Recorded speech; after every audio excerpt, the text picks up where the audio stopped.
강의사는 증시 각도기. 안녕하세요. 증시 각도기 시청자 여러분, 투자자 여러분, 도기말 여러분, 그리고 청취자 여러분. 토요일 아침이 밝았습니다. 근데 하늘이 좀 뿌였습니다. 미세먼지가 굉장히 많은 것으로 보여지고요. 아침부터 이 정도면 밖에서 운동하는 게 별로 좋지 않을 정도의 미세먼지인 것 같습니다. 하늘이 뿌연 것처럼 금융뿐만 아니라 세계적인 흐름들이 조금 불투명합니다. 평화의 제전 올림픽이 열리고 있는 이 시점에 유럽에서는 전쟁의 기운이 계속해서 감돌고 있습니다. 오늘 전쟁의 기운이 감돌면서 주식시장도 큰 타격을 입었죠. 딱 하나 좋았던 시장은 있죠. 채권 시장은 악재를 호재로 받아들이기 때문에 지정학적 리스크가 커지자 패닉에서 구원되는 그런 흐름들을 보여주었습니다. 이미 뉴스를 통해서 들었고 계시겠습니다만 지금 우크라이나에서 대한 그 러시아의 공격, 감행이 이루어질 가능성이 있다라는 소식이 오늘 시장을 좌우했습니다. 어제와는 극명히 다른데요. 금요일 새벽 미국 마감 시장에서는 채권 패닉이 금융시장 전반을 휘두르는 그런 이슈가 되었습니다. 근데 오늘은 완전히 어제하고는 다르고 그러니까 오전까지만 해도 시장의 분위기는 전일 그 채권 시장의 패닉의 기운이 좀 전달되면서 주식시장에서 이것을 어떻게 해석해야 할까 하면서 충격을 조금씩 소화하는 과정이 오전장에 이루어졌죠. 그래서 전통주들부터 먼저 오르기 시작하는 그런 모습을 보여줬는데요. 이것들이 오후 들어서 완전 분위기가 바뀌었습니다. 왜냐하면 백악관 대변인과 국가안보보좌관의 기자회견 이후로 시장 분위기가 완전히 뒤집혔는데요. 앞서 말씀드렸던 대로 바로 지정학적 리스크가 급박하게 올라오면서 그런 변화가 있었죠. 그래서 시장은 완전히 분위기가 안전자산 선호 현상으로 위험자산 회피 안전자산 선호, 그러니까 전쟁이 나면 다 필요 없다, 목숨만이라도 살기를 바란다, 그리고 전쟁 나서 버틸 수 있는 그런 자산만 갖고 뛰자. 예를 들자면 우리가 옛날에 그 6.25나 뭐 이렇게 전쟁이 났을 때 사람들이 피난 갈 때 뭐를 갖고 가나요? 금덩어리를 갖고 왔죠, 옛날에는. 왜냐하면 현금은 가져가 봐야 전쟁이 나는 나라의 현금은 아무짝에 쓸모없다, 이런 생각을 해서 그 금덩어리를 들고 도망가고, 그 다음에 재산이 될 수 있는 무슨 예술 작품, 그림이라든가 뭐 이런 것들만 들고 튀는 거예요. 그게 이제 주식시장에도 있는데, 어쨌든 개인적으로는 조금 기분은 안 좋습니다. 왜냐하면 냉정하게 말씀드리면 지정학적 리스크는 그 금리 이슈보다도 시장에 오래 가지는 않을 거예요. 왜냐하면 과거에 그래 왔기 때문에. 지정학적 리스크는 단발성으로 끝났습니다. 지금 엄청나게 제가 이런 얘기를, 지정학적 리스크, 전쟁 위험 뭐 이런 말씀드려서 떠실 것 같은데, 그래서 이제 먼저 사전에 말씀드리면, 인간의 본성은 그동안에 장기간의 시간에 걸쳐서 위험을 회피하게 조작되어 있어요. DNA 구조까지도 그렇게 되어 있어요.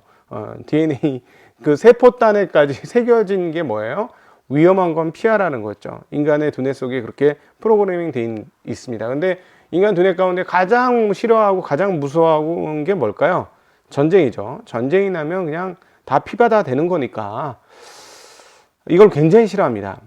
그런데 현대 그 금융시장의 역사에서 보면 이런 지정학적 리스크가 금융시장에 큰 영향을 미쳤느냐? 그렇지 않습니다. 그 대표적인 예가 9.11 테러였어요. 미국 본토가 공격당한 정말 없던 일이 벌어졌던 게 바로 9.11 테러였는데요. 9.11 테러 되고 어땠습니까? 아예 그 깜짝 놀라서 미국 시장 셧다운을 한번 했었죠. 한국 시장은 셧다운 안 했다가 아주 녹았었는데요. 그때 별별 일이 다 벌어졌죠. 풋을 잡았던 선물 풋, 옵션 풋, 이런 거, 그 콜매도 풋매수, 이런 쪽은 뭐 정말 수백 배가 났었죠. 그때 하루에 600배가 났었나요? 그때 그런 난리가 났었을 정도로 그랬습니다만, 그 이후 시장은 정말 버블 가는 열차가 출발했던 게 바로 그 계기가 됐던 게 9.11 테러입니다. 왜냐하면 9.11 테러로 인해서 급격하게 금리를 내렸거든요. 그러고 나서 그걸 꽤 오랜 기간 그렇게 유지되는 바람에 미국에선 버블 열차가 달리기 시작했죠. 그때 2002년 이후로 2007년까지의 버블 열차가 달렸고요. 그래서 2008년 리만 브러더스 사태의 아주 핵심적인 원인이 됐다, 이렇게 볼 수 있습니다.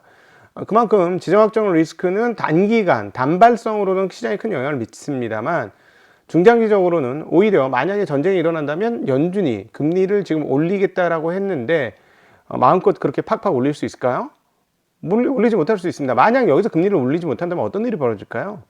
인플레이션이 발생하면서 일반 현금 가치는 떨어지면서 현금을 대체할 수 있는 자산의 가격은 급격하게 올라가는 일들이 벌어질 수 있죠.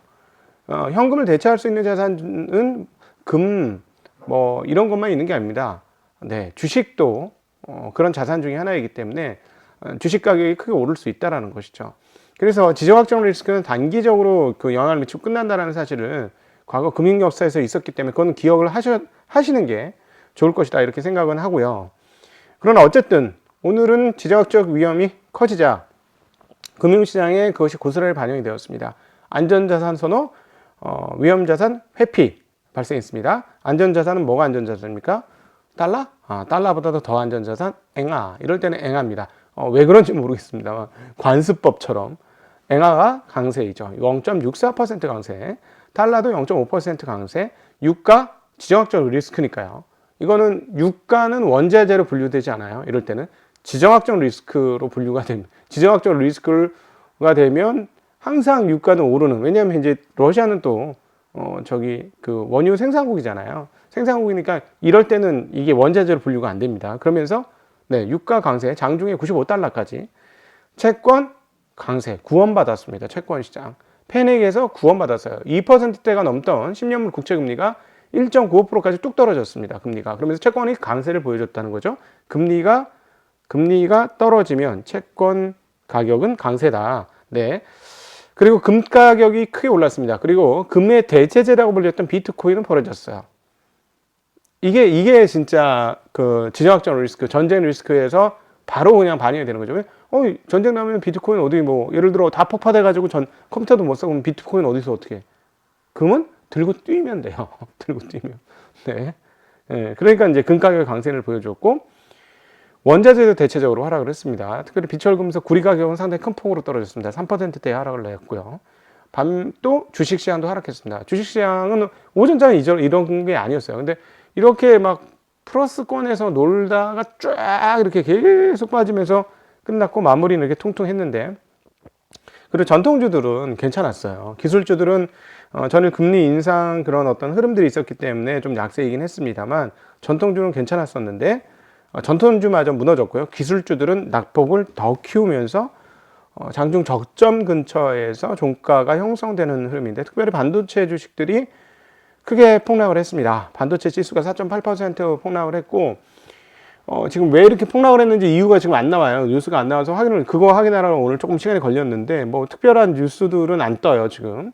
그런데 이제 주가 흐름들을 다 보니까 뭐냐면, 지난 한 3년간 많이 올랐던 주식들이, 또는 최근에 조금 많이 급하게 올랐던 주식들의 낙폭이 조금 더 크게 나오는 게 특징적이었다, 이렇게 보면 될 것 같습니다.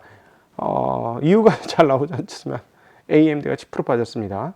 혹시 미국에 계신 분들 중에 업데이트된 뉴스가 있으면 저희 전체 구독자를 위해서 댓글로 좀 달아주시면 좋을 것 같아요. 아니 좀 빠지는 건 이해가 되는데 10%? 무슨 악재가 있나? AMD가? 물론 이제 제일 많이 올랐죠. 전 세계 CPU 주식 중에서 최고로 많이 올랐고, 그래서 진짜 많이 올랐죠. 많이 올랐고, 다른 경쟁자들이 막 치열하게 이렇게 지금 대두되고 있는 것도 사실이긴 하죠. 그렇다고 그냥 이거 하루 이틀 된 뉴스가 아니고 오늘 새로 나온 뉴스가 아니거든요. 근데 10% 빠졌다? 좀 이해가 안 되고, 똑같은 관점에서 암 문제도 있고 모든 문제도 있고 이미 근데 알려져 있는데 오늘 굳이 엔비디아가 7.25% 빠졌습니다. 그리고 퀄컴이 5.42%, 퀄컴 최근에 좀 좋았었죠. 실적도 너무 좋았잖아요. 그죠? 근데 5.42% 빠졌고, 테슬라 4.93% 빠져 있습니다.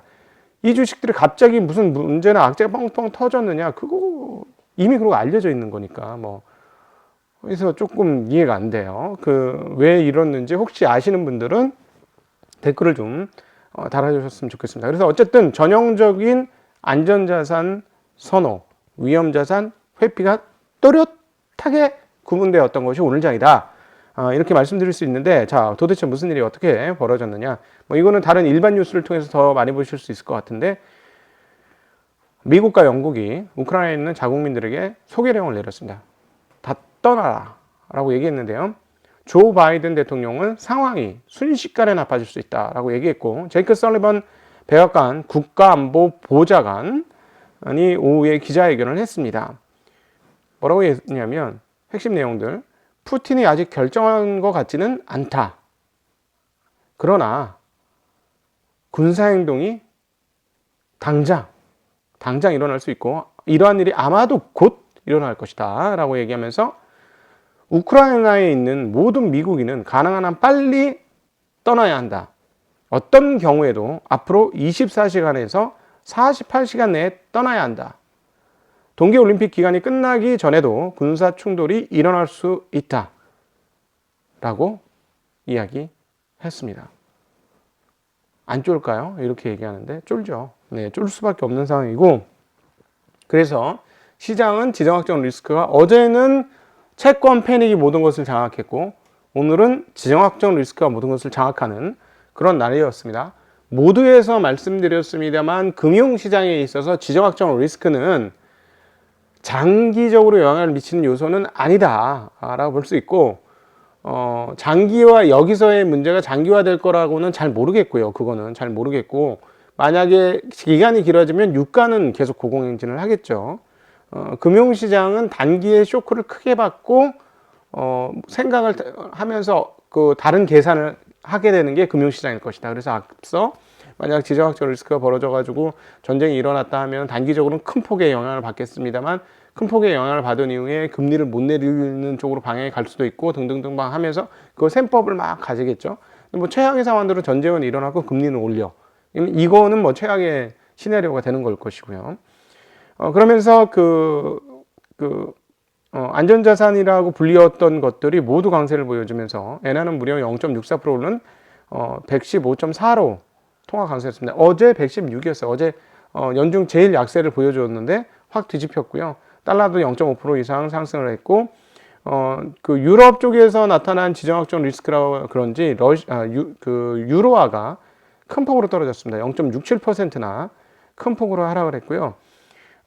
근데 물론 추가적인 것도 있죠. ECB는 페드처럼 그렇게 매파적으로 움직이지 않을 것이다라는 것도 있습니다. 라가르드 총재, 너무 성급하게 움직이면 경제 회복이 상당히 약해지고 일자리가 위태로워질 수 있다라면서 단계적으로 접근하겠다라는 이야기를 했기 때문에 이 부분도 좀 영향을 미쳤다 이렇게 보시면 될 것 같고요.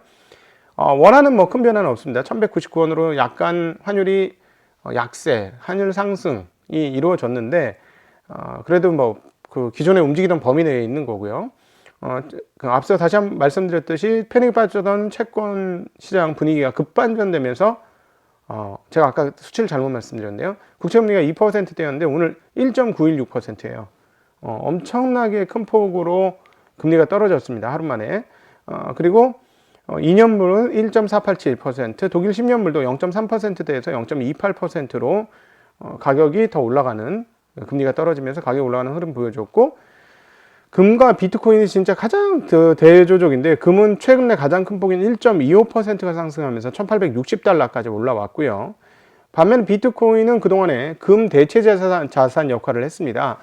통화가 증발되는데 통화 증발에 의한 그 인플레이션은 이제는 금보다는 비트코인이다, 이런 느낌이 많았어요, 최근에. 왜냐하면 통화가 증발되어서 인플레이션이 많다 하면 옛날에는 금이 바로바로 반영이 되었는데 요즘에는 금은 그냥 죽은 자산인 것처럼 여겨졌고, 반면에 비트가 계속 올랐다가 이제 너무 많이 올랐다가 이제 조정 받기는 했지만 다시 이제 최근에 그런 통화 증발에 의한 인플레이션 요인이 불거지니까 비트코인이 강세를 보였는데 오늘 금에 비해서는 현저하게 많이 떨어지는 모습을 보여주었습니다.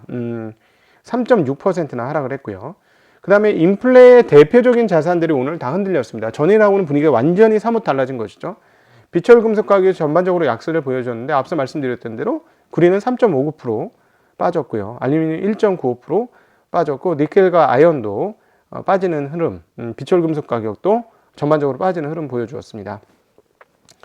갑자기 이렇게 불거져서 오후장의 분위기가 바뀌었습니다만 사실은 어제와 오늘 오늘 오전까지만 해도 중요한 포인트는 금리 인상과 관련된 문제였습니다. 그래서 은행들의 주요한 관심은 금리가 어떻게 될 것이냐였고 여기에 대한 코멘트가 많았습니다. 어쨌든 계속 말씀드리지만 지정학적 리스크는 단기에 끝날 어떤 식으로든지 역사적 통계치를 감안을 해보면 단기적으로 끝날 것이다라는 말씀 들을 수 있을 것 같고요. 반면에 중장기적인 영향을 미치는 것은 금리의 방향성이 될 것이다라고 말씀드릴 수 있을 것 같습니다. 그래서 금리에 대한 연준의 태도를 읽기 위한 시장의 시각은 어떤지 이거는 꼭 알아내야 되겠죠. 그래서 이제 시장의 시각을 대변할 수 있는 몇몇 증권사들과 투자은행들의 금리 전망을 오늘 같이 나눠볼까 합니다. 골드만삭스가 얘기했습니다. 골드만삭스는 과거 연준이 한 번에 50bp 금리를 인상한 적이 최근에 거의 없다. 그래서 이번에도 금리 인상을 빅스텝으로 50bp 이렇게 인상할 가능성은 거의 없을 것이다. 그저 단계적으로 갈 것이다. 그러니까 50bp 올리는 게 아니라 그냥 25bp씩 꾸준히 여러 번 올릴 것이다 라고 하면서 7번 금리를 올릴 것이다 라고 예상했습니다. 7번. 와, 7번이면은 1.75%까지 올린다는 얘기예요. 그것도 한 해 엄청난 속도고, 뱅크 오브 아메리카는 연준이 3월에 금리를 50bp 인상할 가능성이 크고 5월에도 50bp를 추가로 올릴 수 있다. 이렇게 얘기를 하고 있고요. 시티은행은 3월에 연준이 금리를 50% 인상할 수 있고 이후에는 4회 더 25bp 금리가 인상될 수 있다. 그러니까 얘는 뭐 1.25%까지 올릴 것이다라고 보는 거죠. 1.5%. 네, 그 다음에 미주증권. 저는 오히려 이 미주증권 얘기가 가장 들을만 했었는데요. 시장은 금리가 오르는 환경에서는 가장 매파적인 연준 위원들을 무시하는 경향이 있지만 정책은 궁극적으로 금리 결정위원회의 중간값을 반영할 가능성이 높다라고 얘기했습니다. 맞죠? 지금 블라우드 총재가 어제 미국 시간 피로불드 블러디하게 만들었잖아요. 블라우드 총재가. 왜냐하면 50bp씩 올려야 된다라고 얘기하면서 시장 분위기를 압살하고 시장을 피바다로 만들었죠. 미국 시장을. 피바다까지는 아니지 뭐. 이게 자꾸 표현이 과해져. 근데 어쨌든 시장을 아주 그냥 침몰하게 만들었고 채권 시장 그야말로 피바다, 패닉에 빠지게 만들었는데 그럼 블러드의 이야기고 그러면 연준은 어떻게 발표할 것이냐? 블러드 말을 그대로 반영할 그거 아니죠. 중간값을 말하겠죠. 그래서 이렇게 강세론자, 약세론자, 그러니까 매파, 비둘기파의 혼합 믹싱된 거에 어느 지점에서 발표를 하겠죠. 그래서 결국은 그 사람들의 중간값으로 반영된 금리 정책을 할 수밖에 없다라는 이 이야기는 저도 전적으로 동감하는 내용이고요. 그 다음에 연준이 몇 년 만에 첫 금리 인상에 나설 때 공식적이든 비공식적이든 합의를 모색하려 할 것이다.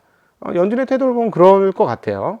그 다음에 높은 인플레이션이 일부 정책 당국자들의 시각에 부담을 주겠지만 동시에 수익률 곡선 평탄화는 많은 다른 정책 당국자들을 주저하게 할 것이다. 이거 되게 중요한 얘기인데요.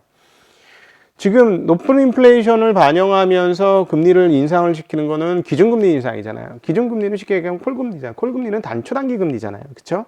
그러면은 기준금리를 올리면 뭐가 올라가나요? 따라서 올라가는 거는 최근에 2년물이 많이 올라간 것처럼 단기물이 많이 올라갑니다. 그대로 반영을 해야 되니까 3개월물이 올라가고 2년물이 올라가고 단기물이 올라가죠. 그러나 금리를 급격하게 올렸을 경우에 금리 올리는 걸 버틸 수 있을까라는 생각을 시장에서 할 수 있고 금리 올린 것을 못 버틴다고 생각을 하게 되면 앞으로 경제가 안 좋겠구나 라고 생각을 하면서 장기물 금리는 올라가지 못하고 오히려 꺾일 수가 있죠. 그러니까 즉 기준금리 오르는 걸 다 반영 못 시킬 수 있다는 겁니다. 기준금리가 0.5% 올라갔는데 10년 뒤에는 이렇게 금리를 올리면 경기 안 좋을 것 같은데 앞으로 경기 꺾이겠군 하면 10년물에는 기준금리 0.5%가 그대로 반영이 안 되고 예를 들어 0.4%만 오른다던가 0.3%만 오른다던가 그런 일이 발생할 수 있죠. 그렇게 되면 어떻게 됩니까? 장기물 금리가는 이렇게 완만하게 올라가는데 단기물 금리는 급격하게 올라가죠. 그러면 이 수익률 금리 차가 어떻게 됩니까? 이게 요쪽 Y축이 금리 폭이라고 하면 시간이 갈수록 기준금리를 올릴수록, 시간이 가면서 기준금리를 올릴수록 장기물 금리와 단기물 금리의 금리 차가 이렇게 줄어드는 거죠. 줄어드는 거죠. 그러면서 이렇게 평탄하게 눕죠.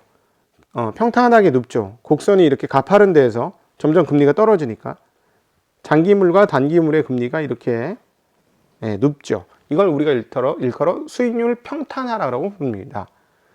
수익률 평탄화는 게다가 평탄화가 더 진행되면 어떻게 되나? 역전이 되면 이것은 대단히 긴축적인 상황입니다. 대단히 긴축적인 상황은 언제 발생하기를 원하냐면, 정책 당국자들은 과열 시에는 대단한 긴축도 감내하겠죠. 과열. 이러다가 우리 골로 간다. 이건 완전한 버블이야. 우리 다 죽어. 이러면 그걸 용인하겠죠. 그렇지 않은 상황에서는 이 수익률 곡선 평탄화는 굉장히 부담스럽죠.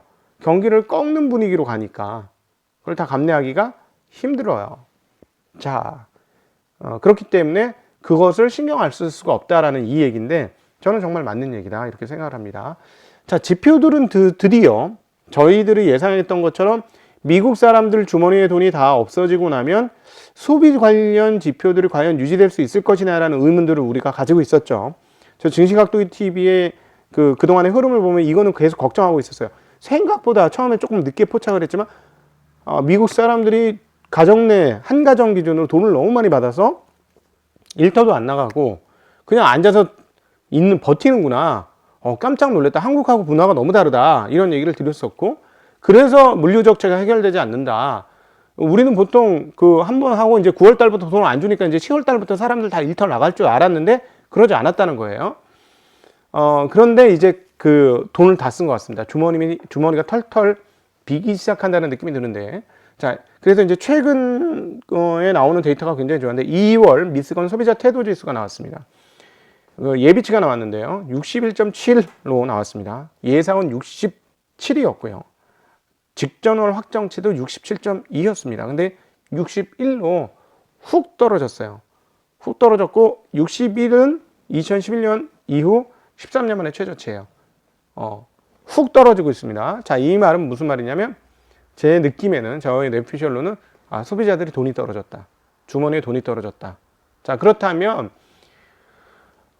다른 건 몰라도 물류 적체, 미국에서 나오는 물류 적체는 이제 오미크론이 감소되는 시점부터는 물류 적체가 확실하게 해소되는 방향으로 갈 것이다. 이제 나와야 되니까. 오미크론이 너무 심하면 돈이 없어도 당신 나가지 마. 그냥 버텨. 우리 있는 걸로 그냥 새끼 먹던 거 두 끼만 먹지 뭐. 이럴 수도 있잖아요. 이럴 수도 있는데, 오미크론이 이제 해서 나가도 괜찮을 것 같아요. 당신 지금 안 나가고 뭐 하는 짓이야? 빨리 나가서 돈 벌어와! 이렇게 될 수 있는 거죠. 그죠? 그래서, 제가 보기에는 물류 적체의 문제는 올해 중반기 정도를 가면 진짜 머스크가 얘기했던 것과 궤가 맞는데요. 조금 해결될 가능성을 상당히 보이는 그런 상황으로 해석하는 게 맞을 것 같습니다. 12개월 기대 인플레이션도 나왔는데요. 5% 나왔습니다. 전월은 4.9%, 향후 5년 기대 인플레이션은 3.1%입니다. 자, 기대 인플레이션이 5%면 상당히 높은 수준이고요. 연준은 이거를 꺾으려고 열심히 활동을 할 것으로 판단을 하고 있습니다. 자, 오늘 지정학적 리스크 때문에 우리의 심리는 쿵합니다. 심이 쿵하죠. 심쿵하죠. 좋아서 심쿵하는 게 아니죠. 투자자의 마음의 심쿵인데, 다시 한번 말씀드리지만 우리는 앞으로 일이 어떻게 전개될지는 몰라요. 그렇죠? 그건 알 수 없어요. 그러나 금융시장의 과거 역사를 통해서 반추를 해보면 지정학적 리스크는 전반적으로 모든 걸 무너뜨리는 리스크는 아니었다라고 봐야 되고, 미국 본토 시장에서 또 벌어지는 사태가 아닌데, 본토 시장에서 벌어졌던 지정학적 리스크인 9.11 테러를 보니 단기적으로 충격을 크게 매겼고, 충격을 크게 매긴 다음에는 금리 인하 등이 이렇게 따라오면서 슈팅의 계기가 되었다. 이런 거 과거의 우리 예로 말씀을 드렸습니다. 자, 주말 기분은 조금 꿀꿀할 수 있는데 행복하게 지내시고요. 우리 냉정하게 현재 상황들을 과거의 데이터를 통해서 한번 살펴보면 좋을 것 같고, 그 다음에 저희는 이번 주에 권순양의 브릿지, 그리고 대담들이 몇 개 여러분들을 찾아갈 준비를 하고 있고, 쇼츠 영상들이 몇 개 올라갔으니까요. 재미나게 봐주셨으면 좋겠습니다. 여러분 힘내시고 행복한 하루 되시고 행복한 주말 되시고 월요일 날 또 뵙도록 하겠습니다. 감사합니다. 안녕.